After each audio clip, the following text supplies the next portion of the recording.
এখানে আপনার পাওয়ার সুযোগ বেশি থাকবে, কারণ একে আপনি পুরোনো যদি আমি নাও পাই, ধরেন ধরেন না, মানুষের কপাল ফাঁকা থাকে না, কপালে কিছু ফাঁকা থাকে না, তার মানে কি মানে আমার কি থাকবে?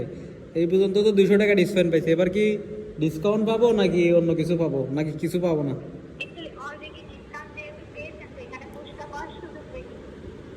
আচ্ছা, মানে কিছু না হলে কিছু তো পাবোই নাকি? স্যার এখানে আমি বলবো ভরসা করেন না, আপনি উপরওয়ালাকে ভরসা করুন, কারণ দেওয়ার মালিক তো উপরওয়ালা স্যার।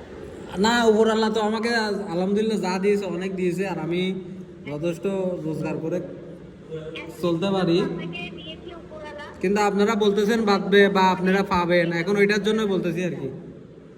আপনারা তো বলতেছেন পাবেন। আপনার ভাগ্যে যেটা থাকবে আপনি ঠিক সেটাই পাবেন। তো এখানে আমি দেখতে পাচ্ছি পুরস্কার পাওয়ার সুযোগ বেশি আছে। আচ্ছা, আপনারা যে মানুষের ভাগ্যগুলো, আপু কিছু মনে করি না, অনেকক্ষণ আপনার সাথে কথা বলতেছি, 13 মিনিট হয়ে গেছে। আপনারা যে মানুষের ভাগ্যগুলো পরীক্ষা করতেছেন, এগুলো আপনাদের খোদার কাছে জবাব দিতে হবে, এটা কি জানেন? অ্যাকচুয়ালি স্যার, আপনি সবার সবকিছুর জন্য জবাবদিহি করতে হবে।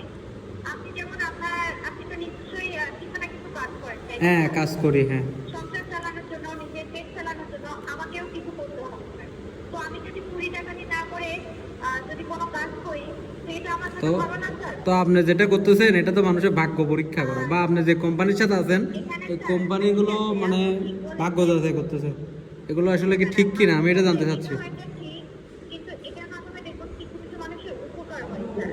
যেমন ধরুন যার সামর্থ্য নেই, সে যদি একটা বাইক পায়, একটা আমের একটা প্রোডাক্ট নিয়ে, তার কিন্তু সুযোগ সুবিধা হচ্ছে। এছাড়াও তো আপনারা আপনারা তো এগুলো আপনারা নিউজ করতেছেন, এগুলোকে বলতেছেন, তারপরে আপনারা প্রোডাক্টটা সেল করতেছেন। আপনারা না বলে দেন, পুরস্কার দেন, মনে করেন আমি কি পাইছি বা না এই পাইছি, আমাকে না জানাই একটা আপনারা এই করেন, আমাকে ফোন দেন, আমার ফোন নাম্বার আছে না, যথেষ্ট না আপনাদের কাছে একটু?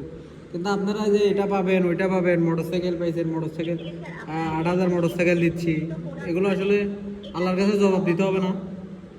স্যার আপনারা যে এখান থেকে ছোট ছোট প্রোডাক্টগুলো নেন, এটা যে একটা লভ্যাংশ, এটা দিয়ে আমাদের এখানে যতগুলো এমপ্লয় আছে তাদের স্যালারি দেওয়া হয়, ঠিক আছে? তাদের জীবিকা কিন্তু এটা করে নির্ভরশীল। আপনার কাছে একটা প্রশ্ন ছিল, আমার বেশি প্রশ্ন না, যে আপনারা যে মানে মানে যে প্রতিষ্ঠানের সাথে আছেন আপনারা, ওনারা যে ভাগ্য পরীক্ষা করতেছে, এটা কি আসলে ঠিক কিনা আমি এটা জানতে চাচ্ছিলাম আর কি।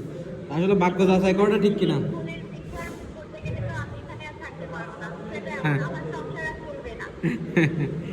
বুঝতে পারছি, কিন্তু এমনও কিছু এমনও কিছু মানে কাজ আছে না, ওগুলো করলে ওদের কাছে জবাব দিতে হবে, তো ওই কাজগুলো না করলে ভালো না?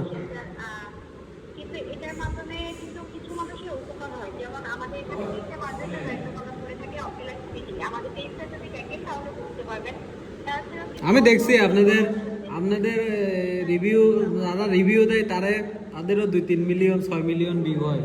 তো ওই একটা বেল পাই, মনে করেন একটা পাইছে, তো একটা ল্যাপটপ পাইছে বা একটা ফ্রিজ পাইছে, তো 2-3 না মনে করেন মিলিয়ন ভিউ হয়, এটা সবাই জানে। আর আপনাদের প্রোডাক্ট মনে করেন প্রতিষ্ঠানের নামও আছে।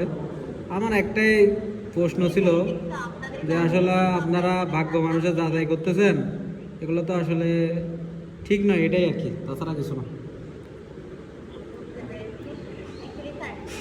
আমার এখানে আসছে যে পেটের দায়, আমার তো অবশ্যই সংসার চালাতে হবে।